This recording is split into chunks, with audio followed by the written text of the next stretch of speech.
All right, guys, welcome to the Digital Barbell Podcast. Thanks, as always, for being here. Got to say it since we say it every week. Thanks for your ratings and your reviews.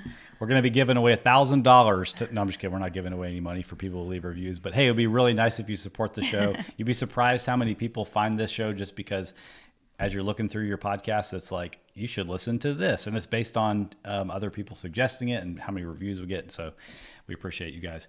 We have a very special episode today for those of you guys who are watching on the YouTube version of this podcast. We have another coach that we're going to talk through a little conversation here with. This is somebody that we met actually through a business mentorship that we were in. We went up to Seattle for a conference and just kind of immediately hit it off with Adam Badger. So say hi to everybody, Adam. What's up, guys? How's it going? I did not know we were on YouTube too. I would have picked a better part of my house to sit by. That's all right. That looks great. Yeah. So we just kind of, like I said, we just kind of hit it off with Adam because I think he has a really similar work ethic to us. He has a similar philosophy with training and nutrition. He's been in this as long or longer than we have. And, when you find somebody who preaches the basics and is all about helping people without the like craziness and just a bunch of shenanigans, you kind of bond with those people, and we've been able to keep in touch ever since then. So Adam, tell us where you are and kind of who you help. I'm in upstate New York. That's where I currently live. I'm actually from downstate New York, Queens, Long Island area. I generally work with adults in the mid 30s to early 50s is probably like my main clientele, primarily female, trying to help them lose weight, get in shape, develop good habits, all of that stuff. And pretty much all of the content I put out is geared towards the average person who's maybe not like super into fitness, but knows they want to be in shape. Mm-hmm. Okay, I have a non-fitness question. Okay. I've always wanted to ask this. What designates downstate and upstate New York? Because I've always hear those phrases, upstate It's a New York. huge difference. What is upstate New York? So like what towns are there, or like well, like where, like where's the line? Is it like Manhattan and stuff is downstate New York, and like the country and like all? Because I know New York absolutely is huge. yes. Okay. Yeah, so like downstate would be like the five boroughs and like Long Island area, and then upstate and even like upstate and like Western New York are very similar. So like Buffalo, Albany, which are like 5 hours apart, those two places, but like that whole area up towards more towards like Canada is like way. It's not even like I don't even live in a countryish place. I live in a more of a suburban area, and I've lived up here now longer than I lived in downstate, but I still am very much like a downstate type person. Okay. I feel like in the downstate is more like hustle bustle, very fast moving, very, whereas when I moved up here, I noticed people are a little bit more in a good way too, is like chill, relaxed. They take it as you take things as they come. Okay. And which maybe is why I've been able to make a good living up here. Like pushing people out of the way, like willing to get up at 4 o'clock in the morning. Cool. So most of New York is upstate New York, it seems like. Yeah, and if you're from, it's like one of those things, like if you're from New York, and if someone's from upstate New York and they say they're from New York and people are like, oh, like Manhattan, people are like, no, not even the same thing. And if you're from downstate New York, like people in downstate New York are like, call upstate New York like the country. Okay. It's like going to the country. You have to drive everywhere, you can't walk anywhere, all that. That's funny. Cool. Well, if you've ever listened to this podcast before, you know that very frequently we have some pretty big sponsors on here. And we had a last minute one just drop in at the last second here. We had one that was kind of in the works, but this company jumped in at the last second. We're sponsored by Stanley Mugs today. So, Blakely and I are pretty much most of our life is dedicated to keeping up with the trends and being on trend with everything. Like, I mean, we're pretty much ahead of most of the trends, which like is why your sometimes homemade T-shirt you're wearing right here. Look, Adam's got the Stanley mug. So we actually had to find out through our coach Haley. That's how I found out about it anyway. That this is a thing. Like these insulated mugs with a handle. They're tall. They're skinny. They come in all kinds of sexy colors. And when we got on with Adam this morning, we saw he was rocking his Stanley mug. So how did you end up being sponsored by Stanley also, Adam? People want to know. Literally, my wife told me I'm ordering us Stanley mugs, and she told me to pick a color, and I didn't know what they were, so I said black because I always pick black, and then she said no. So then I said, she said, because this one is like, I guess this one is a matte finish, Uh-huh. and the Oh. other black one was metal. And she thought if I kept dropping it, which I do a lot, that it would make that a loud, annoying metal sound. So she said I had to get this one.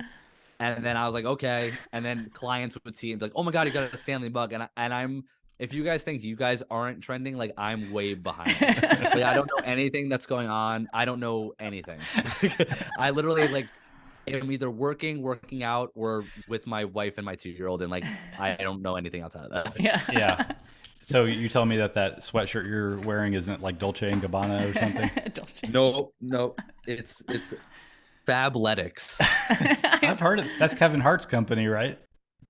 Yeah, you know what? And I found it online because they were doing a deal. It was 70% off. Wow. Yeah, Not they only have- are So you I got this, trending, like- but you have Thrifty. smart financial sense too. It's like 20. This is like $20. It was awesome. Well, congratulations on the Stanley mug. Thank you. Hopefully we get a few more clients. We can pick up a couple of those too. Oh gosh. Okay, let's get into the meat of the Yeah. episode today. Tell us, well, do you want to introduce what we're talking about here? You want me to? Yeah, so what we're gonna do is we're going to bust some myths today of what people think fit and healthy people do versus what they actually do. So And I think the genesis came from a conversation that you had with a client or a situation you ran into. But the point of all this stuff that we're going to talk about is to kind of break through the barrier to entry for what it takes to get fit. Talk about like, Yeah.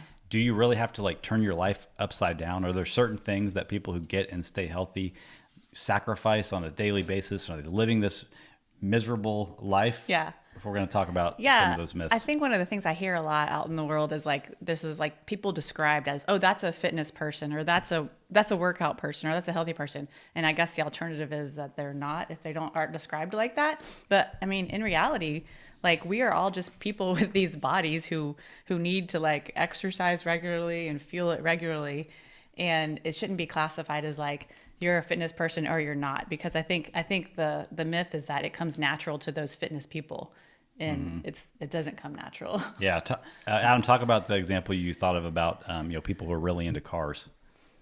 Yeah, so I was, the analogy that I used was that I would assume most people listening to this are, they drive a car, or they own a car, or they, at very least they know how to drive a car. And if you're an adult, it's actually probably more weird if you don't know how to drive a car than if you do. But most people aren't car people, right? They're not like, they don't know anything about engines. They don't know about like how to change their own tire, how to change their own oil. And that's myself included. I don't know anything about cars. I have a Nissan that's paid off that I is like it doesn't even have a back windshield wiper, because I always get made fun of for that. And I would not know how to change my oil if I had to, but I drive it because I need to get places. Like that's how simple it is. Mhm. But with fitness, people think that it's either you're a fitness person and you're obsessed with it, and you're you're a fitness fanatic and you just love working out, and you have body dysmorphia, and you're a narcissist, or you're the good guy who's like, I don't care what I look like, I'm just I'm a foodie, and you don't do anything. Yeah. And I feel like there's just a massive gray area. And not to go off on a separate thing, but like a lot of it stemmed from also just like, I got into working out when I was like 13, 14. I'm 33 now. And I always didn't like fitness people. Like I didn't really vibe with them. Even when I became a trainer, there was a lot of trainers like I didn't vibe with, because they were that stereotypical like fitness person. And I was always thinking like, well, this is why people don't like you guys, because like you're just acting so corny all the time. And then as I got to know more people in the industry, I realized that more people were like me. Actually, they're just normal people who see the value in working out. So I wanted to like show regular people who maybe don't enjoy doing heavy squats or don't enjoy eating their protein, that there's value to doing it, and you don't have to be obsessed with it to see results. You just reminded me of like, I remember back like maybe like 10 years ago, and like the earlier days of CrossFit, going to like local competitions, and it was just ridiculous looking. The people, everybody had the tall socks, the junk band headbands, Compression, the everything. wrist. Like it was like there was like this outfit you had to be wearing, and I was always like, oh my goodness, what I don't is wanna going be on? like those and I people. love that it's like settled out now, that like you can Yeah. just wear normal clothing again and like do CrossFit or whatever, and you don't have to You don't have to go to like the extreme. The tall socks was the thing. That was. Do you remember that? Like, Oh yeah, yeah, the tall socks absolutely. was I the mean, thing. and at this point, like, I mean, when I date myself too, because like I was started working out when I was 13, 14. So like this is before Instagram, Facebook, YouTube even. So I remember going to gyms, and like it was the gym I started going to when I was younger was like all these big like roided up meatheads. And like that was like, so like I would see dudes literally just walking like tattooed up, jacked, like picture like they look like The Rock, and they're like just working out in jeans and a thermal because like they never did a warm up in their life. And then things went through like another cycle where everyone was like super into like functional fitness and CrossFit and doing these really intense warm-ups, and like then you had to be like a science expert to work out. So it was like you used to have to be like a roid head, then you have to be a science expert. Now it's a little bit more mainstream, but I mean it's just funny because like you guys have been coaches for forever. Like I train everyday people, and most people they build an appreciation and a value, and they want to learn more as we go. But at the end of the day, like if I text a client of mine and go, hey, we've been doing like push pull legs, I'm thinking let's switch it to more of like an upper lower, or like a full body split, because they're like, yeah, I don't care, just whatever, I'll just show Yeah, up to you. just tell me what to do. they don't care. Yeah. They just want the end result. Yeah. Yeah. Yeah. Cool. Well, let's get into these myths and kind of we'll give let's bust some myths. And, all right, you guys feel free. Y'all grab it. Like I'm gonna give out the myth, and y'all just say like, hey, I wanna take this one. And I'll say Adam came up with his own list. We came up with our own list, and we combined them. But like the simplest way to come up with this list was to really think about family gatherings and hanging out with friends and family, and what are the comments that these people make to you on the regular. Because those are all the misconceptions. And again, like we want the goal of this to be like you said before, like lower the barrier to entry to like everybody can be doing this. This is not just like something that like is for the fit and healthy people do this and then everybody else does it. It's for everybody. And let me say one more thing. It's also not like oh, don't shame us for being fit sort of thing. It's like hey, like you don't have to do all this weird, corny, excessive stuff if you want to be in shape. Right. And exactly. like our primary listener to this podcast already works out and understands the basics of nutrition. So this might be a good episode for you guys listening to send to your friends and family members that make those comments. So you don't have to be the one to be like, hey, here's the real deal. This is what I actually do. Yeah. Let them hear it from us. Yeah. Cool. All right, here we go. Fit and healthy people never eat carbs, never eat desserts, and do not enjoy food. We're just robots, non-carb eating robots. Myth So or not? for me? Is that for me? Oh, Whoever wants to answer it. Okay, total myth. I think that one. The interesting thing I find about that is just, I'm sure you guys are like this too, is most average people who I meet, and they're like, oh, like I could like eat so much, or like I can never stop eating. I'm like, you don't understand like how much I can eat, like if I wanted to. Like when you have lean muscle and you work out all the time, and you have like I could eat 400, 500 grams of carbs in a day and feel fine. Whereas the average person, if you try to get them to bump it up to like 250 in a day, they're like, oh my God, I'm going to get fat. So I think it actually tends to be like people who are not in great shape actually tend to fear carbs and stay away from carbs and stay away from desserts. Whereas people who are in shape actually fit those things into their lifestyle pretty regularly. I think a lot of this just comes down to a lack of education. And like you go to the grocery store and look at the magazine covers at the checkout, and it's like you're going to find something about carbs being bad, or somebody at your work is going to talk about, oh man, carbs will make you fat, or it's going to raise your insulin and all that kind of stuff. So there's a big lack of education out there and also like to your point where you're talking about how much food you can really eat, even from sources of carbs, or from carbs, I should say, because of the type of carbs that you choose. Now, somebody who thinks that carbs make you fat, like, well, maybe you're thinking about like French fries and fried chicken and Snickers and ice cream and that kind of stuff. And the common thread of all those sources of carbs is they're super high in calories. They're super easy to eat a ton of. So that might lead you to losing weight, to gaining weight. But somebody who understands some healthy sources of carbs to have in their diet can eat a lot of carbs, because they're not these foods that are so palatable that you're just going to keep eating and eating and eating. Yeah. But that doesn't mean they're boring or gross either. They're just not these foods that are cooked up in a lab designed to make you keep eating. Highly processed. Yeah, and I think the don't enjoy food is a big one, because I think we all three of us enjoy eating food, and we enjoy food that tastes good. And I think that's one of the misconceptions of like, well, you're just not a food person. Like you said, foodie before. You're not a foodie. You don't care about food,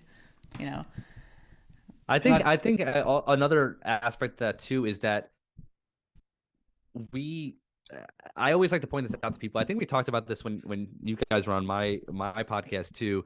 Just like when people don't want to deprive themselves, in quotes, I'm doing air quotes, deprive themselves of certain treats or foods throughout the week. So they use that as an excuse to not diet. And when you actually break down the things that they think they're just depriving themselves of, it's not even stuff that they actually enjoy.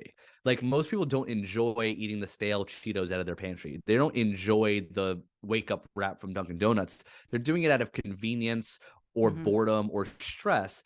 So I would make the argument that people who pay more attention to what they eat actually enjoy food more, because when I eat pizza, or if I eat sushi, or if I go out to dinner, I'm enjoying that food and it's a special occasion. I'm going to a nice place that I enjoy the quality of food at. And it has nothing to do with like health in that circumstance.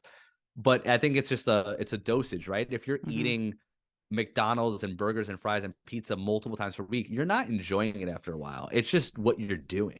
Yeah. So if I make a nice home cooked meal, like last night we had like pork tenderloin with like diced roasted potatoes and Brussels sprouts, like it was delicious. I genuinely enjoyed the meal. I wasn't eating it thinking about like a slice of pepperoni pizza. Instead, I was like, oh, this is a really good meal that I enjoy the taste of. So I would make the argument that most people who are health conscious tend to enjoy their food actually more than the average person.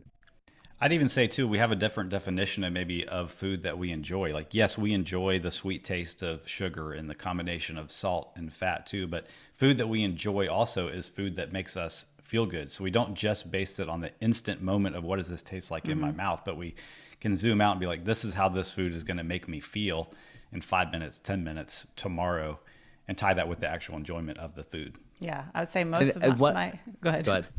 No, go ahead. My sole like decisions about the foods that I eat is like I want to avoid like a stomach ache at all costs. So I'm like 100% like, how is this food going to make me feel? That's a tough place to get to for a lot of people, I think.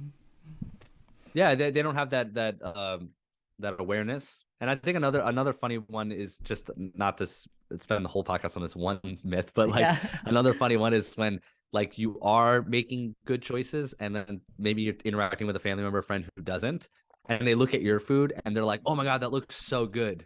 And it's like, yeah, you can have this too. It is like, good.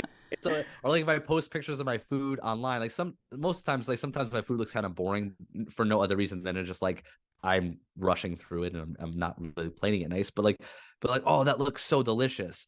It's like, yeah, it is. Like, but there's nothing stopping you from eating this food. Like if you're making, Kraft mac and cheese, there's no reason why you can't make this steak or salmon instead. You're just choosing to make the other thing. Yeah. Yep. Awesome. Crushed it. All right. If you spot a fit and healthy person out in the wild, they have just worked out and they're about to work out again. Working out is easy for them and it just comes naturally. Yeah, Adam, are you working out 24 hours a day, 7 days a week? Did you just work out just now? No, actually, it's funny that you say that, because I like always work out on a Tuesday. Like it's just like a normal thing. And then today is like just back-to-back stuff all day. And I looked at my day today and I was like, I don't know if I'm gonna get to fucking work out today. So like I'm gonna go do like a actual like in-person talk at an office tonight, and I'll be talking to people about how to build healthy habits. And like, yeah, most people will probably see me and be like, oh, like this guy probably worked out just now. And I'm like, no, I probably didn't work out today, and I didn't work out Sunday either.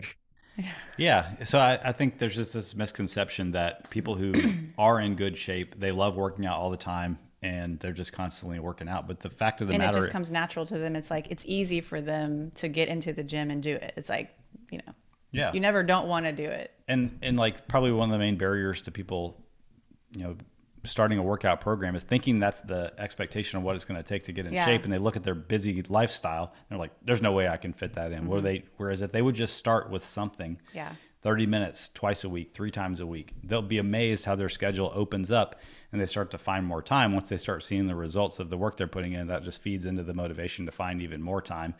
And you build onto it, and you just start seeing results so immediately that you start to become that person, changing your identity to that fit person. Yeah. I just actually was emailing with a client. He's one of our older clients. He's like 73. And he sent me this amazing email about like how he is like sometimes feels like he's too old to do this, but he does not want to be the man that sits in his chair and just watches TV. He gets to the gym 4 days a week, and that, like, he's not relying on motivation to do this. He has built this habit, and this is what he does 4 days a week, because you can't rely on motivation.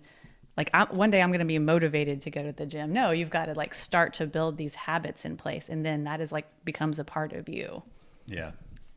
I actually had that conversation with my client recently. She was talking about like having periods where like she wasn't feeling motivated that much. And I told her, I was like, yeah, like the motivation is going to come and go, but like the reason and the reason why you're doing this and like the results you actually want, like the desire for that never goes away. Like no one ever actually says, I just don't want to lose the weight, or I don't want to feel better, or I don't want to be stronger.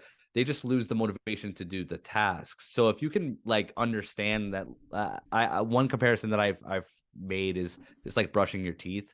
Like you just do it every day and you get an immediate result of like fresher teeth. But like if you stop doing it, then your teeth start to rot, and then you're like, maybe do more damage than just do more damage that way. Yeah. So for a lot of people, you got to turn working out into like a form of just almost like health hygiene. Like it's something I probably need to do a few times a week if I want to stay healthy, if I want to stay in shape. It's just that unfortunately the consequences of not doing it don't happen immediately. It happens over time. So people just like don't realize they're feeling crappier or gaining weight, and then one day they're like, oh my God, I'm up 20 pounds. Yeah. So the myth is true. The myth is not true. Like we don't feel motivated all the time. I see it as a task that I need to do, and there's times where I enjoy it more than others, but at the end of the day, like it's not like different for us. It's not like different, like, oh, we just love this so much. I love that example about brushing your teeth, because that is also something that, like, if you just stop brushing your teeth and 6 months went by, you might go 6 months with never feeling anything, and then all of a sudden you're like, oh, I have some tooth pain. I wonder why. Because it's one of those things that takes a while to build up, just like fitness and health.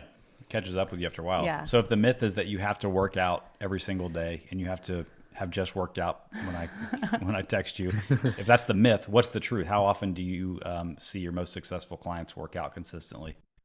So I have I'd say the swinging average is probably like 3 days a week. I would say for most people is a good solid number for I would say I start most people at 3 days a week. If there's someone who's currently not working out and they want to start building the habit, maybe it'll even be 2 days a week. I have some clients that work out 4, some clients that work out 5, but even like my one client, he's an in-person client. I've been training him 5 days a week for probably 4 years now. Some days he shows up and he's a CEO. He has a stressful job. Sometimes we just do mobility and do like some band curls and some face pulls, right? And he just like talks through stuff and like just moves around a little bit. So it's also just about understanding like working out doesn't necessarily mean it has to be doing heavy squats and doing burpees or running sprints. It could just be going and doing some mobility. It could just be going for a walk. So doing something active, I think, 3 days a week is very important. But so that answers your question. I think 3 days a week is successful. I personally, I would say I'm steady 4 days a week, occasionally 5. Yeah. Yeah. I think I'd agree with all that. Yeah. And then the other days we're trying to like stay active and, stay active enough. Like you said, go for walks, like watching your steps. Yeah. Right. That leads me into the next one. Fit and healthy people do cardio daily. I think that is definitely a myth I hear about. Yeah. Something we talked about always a lot. Running. Yeah. It's probably the biggest misconception out there in fitness is that the first place you should start is to run, and fit people who look fit, they probably run a lot. I don't know about you, Adam, but we don't run a lot just for exercise. If it's part of our training, but it's not like when we're bored, we just go run.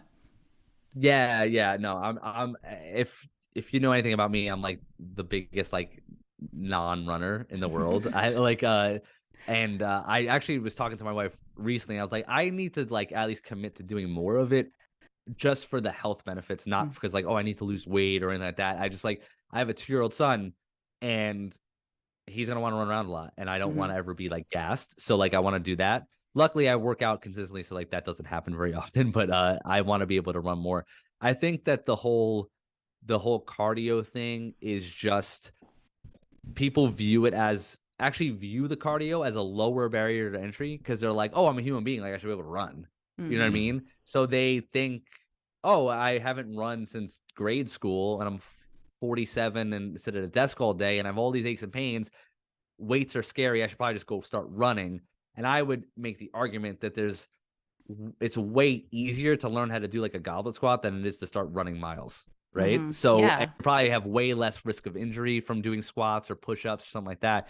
So I would say for the average person, like you said, most of your listeners are probably already working out.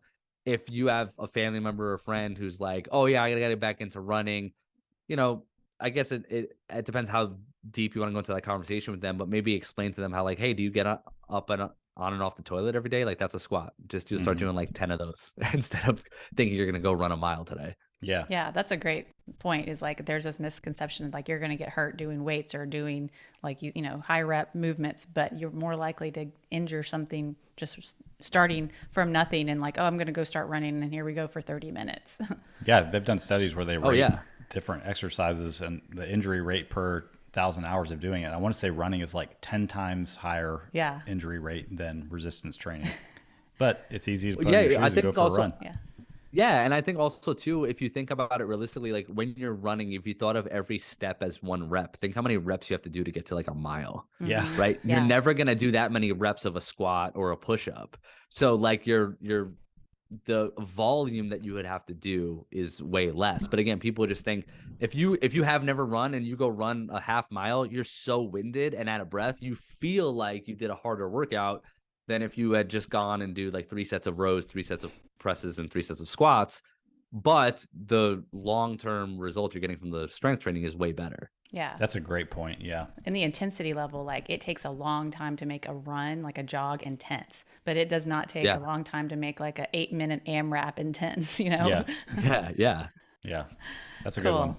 So just to recap the myth on that one, the people that you see who are in shape, they might be runners. They might enjoy running. It might be a part of their regular training. But if you're really starting to try to head down a path of fitness in your life, you don't have to start with running if that's intimidating. And we don't suggest it. Yeah. Yeah. Probably not the best way to start. All right. Fit and healthy people spend their Sundays doing meal prep with perfectly proportioned containers lined up in the fridge. That Tupperware life, yo. I ate a donut on Sunday.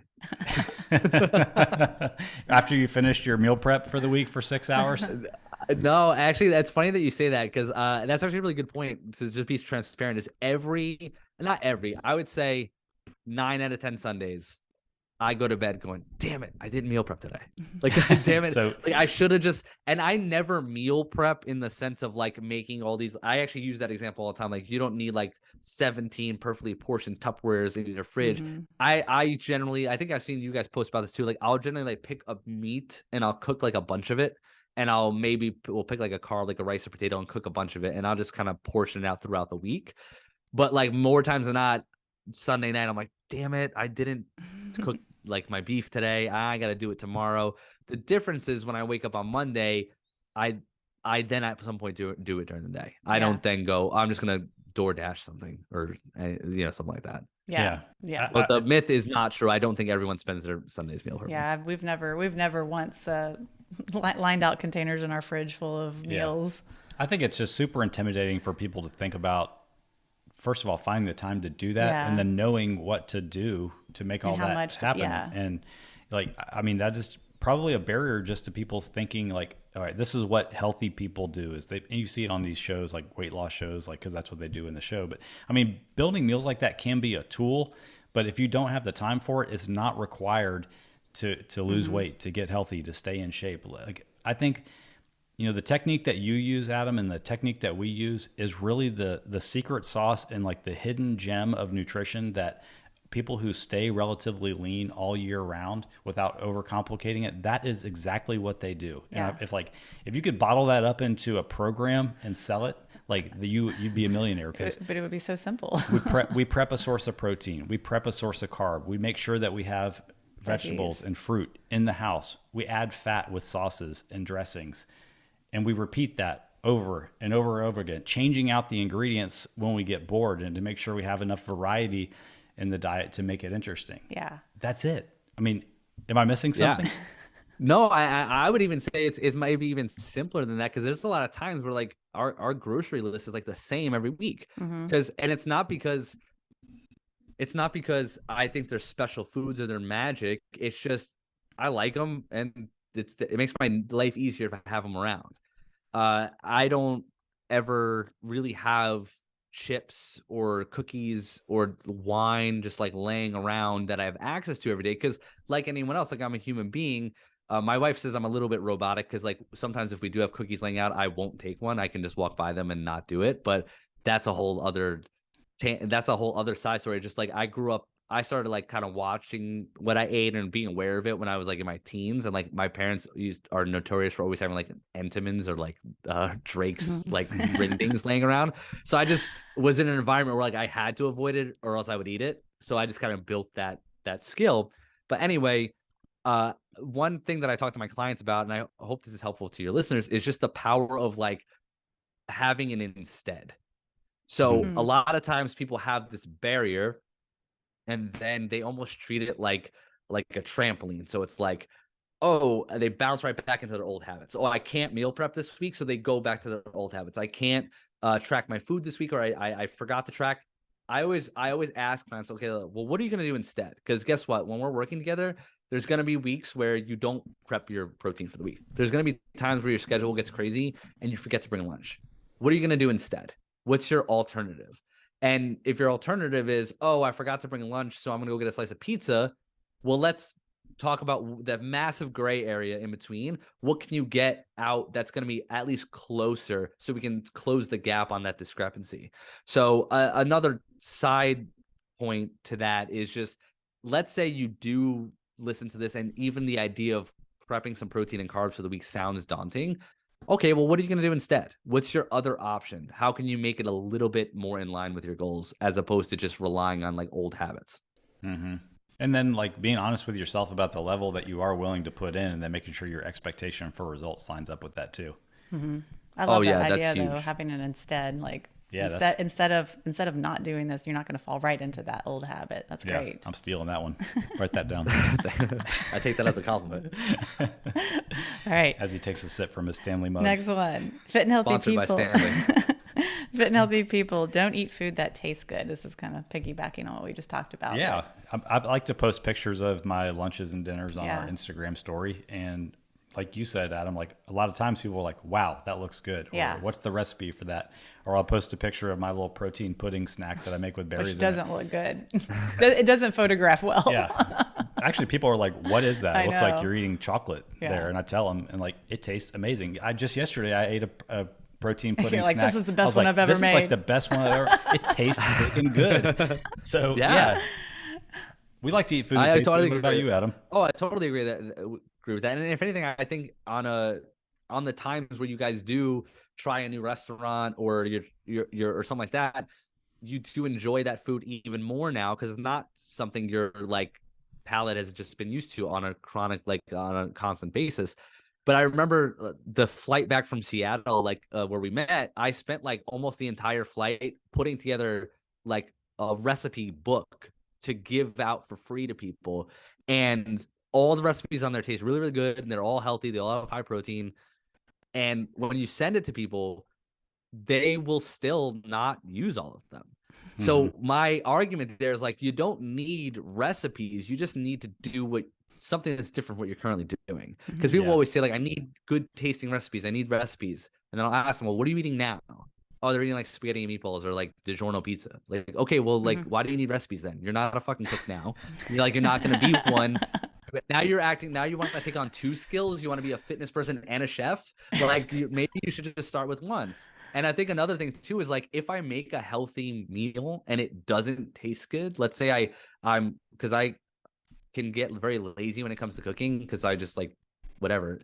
If I'm cooking for my family, I'm like, it's like I'm on the episode of Chopped. I'm looking up recipes and I'm like making all this stuff.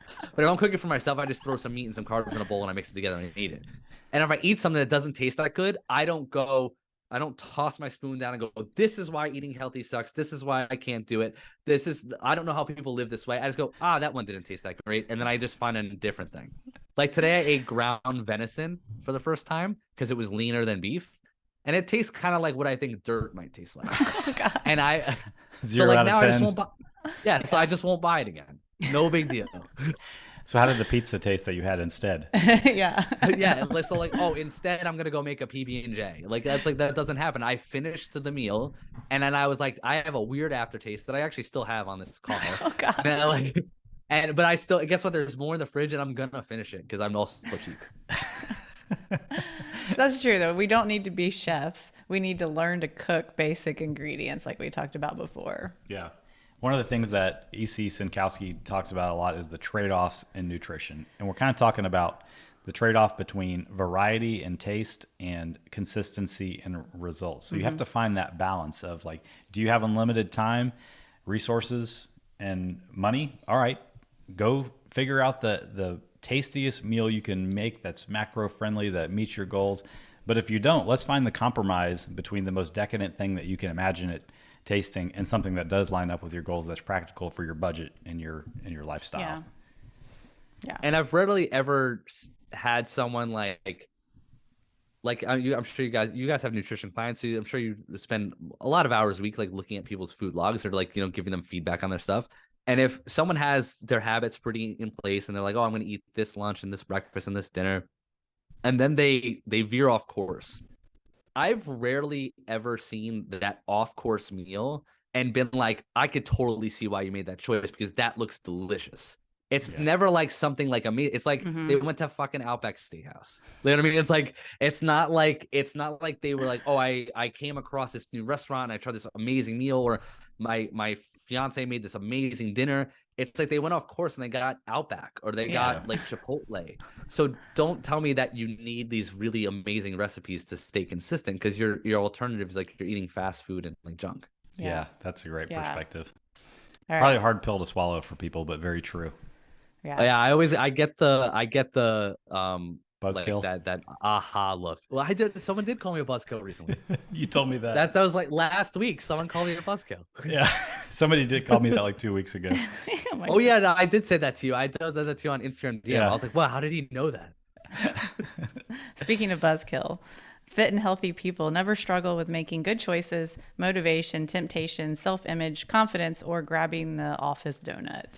Yeah, like you mentioned that you have the discipline now and the habit of being able to walk past tempting treats in the kitchen, but most people don't. But I'm sure there are times where you don't also. But it's not there's like totally times. Yeah, it's just most times I just keep them out of reach so they're not readily accessible. And I've seen you guys talk about it too. It's like, again, we always talk about like the good coaches all talk about like the same stuff. It's like I don't keep it in the house. Like if I want ice cream, there's times where I get in my car and I drive down the road and I get ice cream for me and my wife and we come home and we eat it, but I get like a single serving and I eat it and then I'm done. Yeah. But whereas if I had it accessible every day, like, yeah, it's just draining that self-discipline battery. yeah. Yeah. I do think there's something to like growing. Like I grew up with a house where it's just like endless snacks. My mom still keeps candy bowls and all the snacks. She just loves to feed people, and it's part of her who she is. But I grew up with it all around me, so I don't even like blink an eye, But other people, even my friends would come over and they'd be like, "Oh, there's candy," And it's like if you never have it around, you feel like that temptation when you see it. But for me, I just grew up with it all around me, and it doesn't even like register. I'm like, it's always there. Yeah, I think it's kind of finding the balance between like over restricting yourself to where all the desire for something gets so pent up that the dam breaks and you just go ham on whatever it is that you've been restricting, and setting your environment up for success to make as many of the decisions easy that line up with your goals as possible too. Yeah. But I think the point is we all like the taste of delicious food that isn't good for us. And we're tempted by those things too. And sometimes we slip up and have more than we want. I've done a lot of fat loss phases and even hired coaches to do them during times. And I've had to make the decision whether I'm going to go to my coach and be like, hey, I kind of lost control today and went 500 calories over my budget, or 1,000 calories over my budget. Yeah. Or I had 2 drinks when I only intended to have 1, and that led to a bunch of other poor decisions down the road. It's not like we're immune to the same thing that people who are out of shape struggle with. Yeah. It's like the art of getting back on track as soon as possible and setting your environment up for success and having some accountability in the process too. And I've never been 100% consistent with my nutrition ever. Like, Right. I don't think like any of us have. It's like, and it can be something as small as like, oh, I'm tracking my food, but then on Saturdays and Sundays I don't track, but I eat the same thing. So that could be like a small discrepancy. And it might be just like, hey, like on Sunday we went to get like bagel sandwiches and I ate a donut. Like, you know what I mean? Like it those things happen. It's just how you think about the decision. And again, it's also like calling it a decision and not calling it like a I made a mistake or I lost control. Yeah. It's more just like, oh, I chose to eat a donut yesterday. Yeah, like own it. I Mhm. chose Yeah, to just eat own that it. donut. Yeah. I chose to eat a donut. Like, I try to really get clients to get on board with not thinking about this as like I'm on a program. So like I know like you guys have worked with business coaches before, and like I'm sure like marketing 101 is like act like you have like the special program that's gonna help people. But like I always talk to my clients, even on their consult calls, I'm just like, listen, like don't look at this as a program. I'm just gonna help you make better, like help you build some critical thinking skills so you can make better decisions for yourself. Mhm. That's really all it is. If you're looking at like on a program, whether we work together for 12 weeks or 12 months, the whole time you're going to be like, I'm on this program. I got to do this and this and this. And it makes the decisions more, you know, make or break. Just look at it as like, okay, today I chose to eat a donut. Tomorrow I won't. And like, if you just build that into your lifestyle, but one of the other things you said lately was like struggling with like body image and stuff like that. Like, I'll be honest with you guys, like I still am a 33-year-old dad who shouldn't care about stuff, still like have body image issues. Like I still like will see a picture of myself and be like, ugh, like that's what I look like, or like, do I even work out? Like, Yeah. what is Do I that, even work right? out? And one of the most uncomfortable things that I do is film content daily of myself on camera. Like, I don't like the way I look on camera. I don't like the sound of my voice. Yet I record hours of podcasts and hours of videos on a weekly basis because I see there's value in the other side. I'm trying to get a message out there and build a business and help people. So I think for people who struggle with body image, if you're like, you know, insecure about going into the gym or you know, hiring a trainer, whatever it is, understand that like that's discomfort that may never fully go away, but you will learn to process this better. And if you see the value in showing up to the gym and then seeing, oh wow, like no one is noticing me, I'm just able to just do this. No Yeah. one's judging me. So I think assuming that, I would say like I don't know a ton of Instagram influencers, obviously, but I'd say a lot of them probably struggle with more body dysmorphia than like the average person does because they're building their entire self-worth and image off of just their body, which is again is another reason why I film content wearing hoodies and stuff. Because like even though I like to think I would never make a shirtless video by any means, I don't think I look good enough to do that, for one. And number two, if I did, I wouldn't want to build my self-worth around that, because then as soon as that starts to slip up, it just causes more anxiety around food and working out. Last ones, this is kind of Adam and I have coached a lot of people in person. I think this is kind of more related to like, as I started thinking about this, I was like, oh, this is like for coaches. But anyway, so I wanted to do some bonus ones about coaches. Not that you're not a coach. I'm talking about like more like what you find like in person coaching. Coaches are the strongest, the fastest, and the fittest athlete compared to everybody that they coach. Oh, You're way fitter I think- and stronger and faster than anybody you coach. And you should be. I know that's. I'm sure running a CrossFit gym like you did, that you probably ran into like a lot of high level people, and I think that maybe my experience with coaching clients, like, they always assume that I'm way better at them than everything. Yeah. And I've gotten clients to the point where like, no, they're legitimately like, you can bench press more than me. Like you control it, and then they'll do it, and I'm like, damn, that was good. And they're like, yeah, but it's not that good. I'm like, dude, I can't do that. Like I can't press that. You just did it like that. Or like a lot of my clients could outrun me. Like, you know, they could definitely smoke me. So I think it just it is definitely a myth. But there was definitely, you can touch on that too while I think of what my point was going to be. Yeah, I struggled with that a lot when I owned the gym, is like feeling like I had to beat everybody. Like I had to have the best score of the workout. And like, I'm not there to like be the best athlete. I'm there to be the coach. Plus, you're And hyper competitive. I am very competitive, but like, I'm Yeah. like, I'm here to be the coach, like not to be the best athlete, you know, compared to all of these people. And it's less now, but even like still, like if women are like you said, bench pressing or squatting more than me, I'm like, darn, that's embarrassing. But it's not embarrassing. You know, it's like, It's hard to like, reframe. It is hard. You have to like reframe your mind about like, I'm not here to be the best athlete. I'm here to be the best coach I can Yeah. be. Yeah, but I get where you're coming from though, because like I used to coach in a big box gym. So like there would be like 100 people in there at once, and you're trying to train a client on the floor. And then like when I was younger and you know, because I've been a trainer now for coming up like a little over 9 years. So I started in like my early 20s. I would have that mindset of like, oh, I have to be like the strongest, most jacked person. I was like, why would someone pay to train with me when there's a guy over there who's in better shape than me? Yeah. And then so like I would when I saw people in better shape working out around me, or if a client was like, oh man, that guy looks strong or whatever, I'd be like, damn it, they're on to me. Like, yeah. And I was like, oh no, like they're gonna just go train with that guy, even though he's not a trainer. Like they're gonna be like, why am I training with this schlub when like that guy's more jacked? And as I've learned over the years, it's important for you as a coach, like obviously take your health seriously and be in good shape, but like people don't care. Like they don't care how much you deadlift or squat or how fast you run. They care that you care about them and you're genuinely trying to help them. So if you're a coach listening to this, don't feel the need that you have to be the most jacked person. Because another thing too is, as you guys have probably realized, when you do this as a job, you can't put the same focus and attention into your workouts as you used to because you're busy worrying about other people's shit. So sometimes when you're coaching in person, especially, I'm sure you remember this, Blakely, like you'd be like, all right, I'm going to work out at noon today. And then you're like squeeze it in. I'm only working out from 12:15 to 12:30 today. Like, and then you have to do some bullshit workout or you're tired, you haven't eaten. So if you try to do both, I've seen from a coaching perspective, those people not get very far in their business. Like I remember having a coach with a guy who was a bodybuilder and competed all the time. He was trying to become a trainer.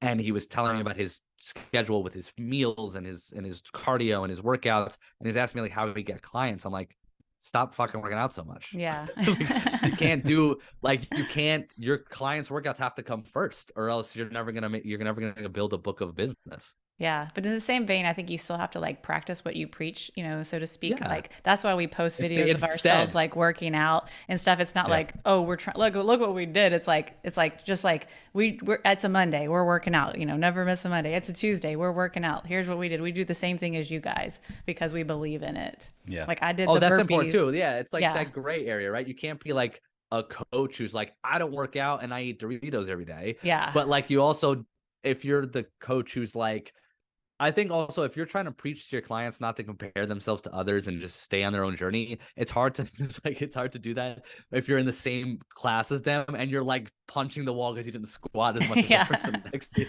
Yeah. or if you're like throwing weights down, like damn it. Like or like with your hands over your eyes, like I don't understand why I'm not the strongest person in this workout. It's then hard to tell Sally like, just stay on your own journey. Yeah, stay on your own journey. Don't compare yourself to others. That is funny. That is funny. Okay, last one. This is for, I think, for both in person and what we do online. You're an expert in every ache and pain. You're a physical therapist. You're a doctor. You're a registered dietitian. You're a mental health specialist. I think that's one of the hardest things to like navigate is like just especially online on the online platform of like my elbow hurts when I do this, you know. What is it? How do I fix it tomorrow? Oh, it's so funny that you say that because I think I again too, like in my earlier days, I would feel like an obligation to want to solve every single problem. So like if someone told me their shoulder hurt, I'd be like, yeah, that could be this. We could do this stretch. We could do this. And I think sometimes, especially when you're in person, if someone like says their shoulder hurt, like you could probably come up with something on the fly or like avoid a certain exercise to help them. But yeah, people assume that you're like an expert in everything. Like I'll literally like I still do like corporate wellness like programs. So I'll have people come up to me after like a group workout and they'll tell me how they just got their blood work back from their doctor and like their LDL's high. Like, what should I do? And I'm like, listen, man. Like, I don't know anything about you until right now when you said your cholesterol's high. I could probably guess that you have a horrible diet and you're stressed out all the time. But like, and he's like, okay, so like less sodium. I'm like, this isn't going anywhere. Yeah. Is it the Diet Coke? Is the Diet Coke? Yeah. Or what's a pet peeve of mine as a side tangent is when someone asks you the question, then you go to give them the answer, and then they're like, yeah, I know. Okay, and they don't even take your advice. And you're like, no, but I actually knew the answer to that question. Yeah. My sister is a counselor, professional counselor, and like one thing I've learned from her is like a lot of times people just want you to listen, to empathize with them and care. Oh yeah. Yeah. And just be along their side as they explain to you what just they're like, going oh, I'm gonna okay. take you guys off this. My wife is actually sitting over there, so she can hear you tell that to me, because I'm guilty of that all the time. It's just trying to solve the problem Of and course, not you're a just letting man. someone like yeah, because like so not just letting someone tell me. They're probably I do it with clients all the time where a client will be like, yeah, like I just feel like I want to get my shoulders bigger, and then they'll like come in the next session and I have this whole shoulder workout plan, and I remember a client specifically being like, yeah, I was just like saying that. I don't know. Yeah. Like I took it seriously. I don't I want stayed up all I night don't want making to this actually program. like have to do more work. I'm actually looking for a program for forehead wrinkles. What do you have for that? Oh man. Well, cool, man. Well, before we was wrap fun. up, why don't you tell everybody where they can find you, and in case they're in upstate New York, they can come to your garage and get trained also. Yeah, it's Badger Strength on Instagram, badgerstrength.com. And you can find all my stuff there. Or if you just want to go straight to podcast, it's called Talkin' Fit with Adam Badger, and that's the name of the podcast. But it's Badger Strength pretty much everywhere else. Yeah, you just started putting out 2 episodes per week. We were on episode number 49, if I'm not mistaken. So if anybody's listening, let's go back and check that. Wow, I can't believe you remember that. That's impressive. I had to look it up. What 49 was episode easy. is this for you guys? Yeah, the thing I remember about that episode was how much a hard time you gave us for being so old. That was the biggest takeaway. He's like, listen, these people are so we're not 49 if that's what you're that's what listen you're to saying. them. Listen to them. They are wise and old. Somehow they still work out. No, I'm just kidding. I remember that giving you a 'cause hard I literally said like in the beginning, I said, yeah, I think a really cool thing to talk about would be like being fit over 40, because people just assume. And then John has brought it up 17 times since then about how I called him old. I love it. That's funny. All right, guys. Oh, Yeah, man. you guys go follow Adam on Instagram and check out his podcast. He posts some pretty hilarious reels about some hard truths sometimes, but he does it in a funny way too. But yeah, thanks for being here, Adam. I appreciate it a lot, guys. Thank you. All right, we'll check you out later. You guys have a good week.